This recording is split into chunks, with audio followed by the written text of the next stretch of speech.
புவியியல் அமைப்புப்படி இந்த மீன் வாசல் வழியாக தமஸ்கு வீதி செல்கிறதை நாம் வரலாற்று அறிஞர்கள் மூலம் அறியலாம். எனவே இந்த தமஸ்கு வீதி மீன் வாசலுக்கு அடுத்து நேராக அமைந்திருக்கின்ற அந்த வீதி.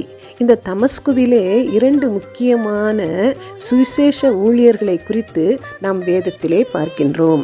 1 ராஜாக்கள் 19வது அதிகாரத்திலே எலியா இடத்திலே ஆண்டவர் இயேசு சொல்லுகிறார்.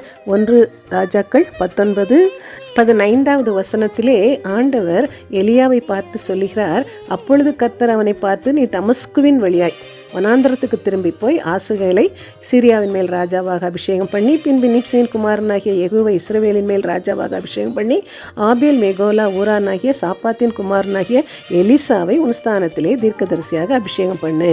ஆனால் எலியா முதன்மையாக போய் இந்த எலிசாவை அபிஷேகம் பண்ணி அவன் மேல் தன் சால்வையை போடுகிறதை 1 ராஜாக்கள் 19:19 வசனம் சொல்லுகிறது. எனவே இந்த எலிசா பழைய ஏற்பாட்டினுடைய மிக வல்லமையான ஒரு தீர்க்கதரிசி. எனவே இந்த தமஸ்கு என்பது, இந்த மீன் வாசல் என்பது சுவிசேஷ ஊழியத்திற்கு ஒரு முன் அடையாளமான வாசல் என்பதை இதன் மூலமும் நாம் அறிகின்றோம்.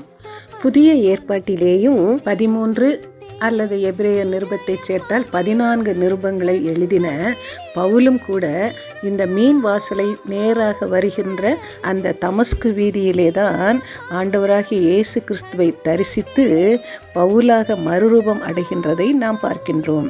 எனவே இந்த மீன் வாசல் என்பது எவ்வளவாய் சுவிசேஷ ஊழியத்திற்கு அடையாளமாக இருக்கிறது என்று நாம் அறிகின்றோம்.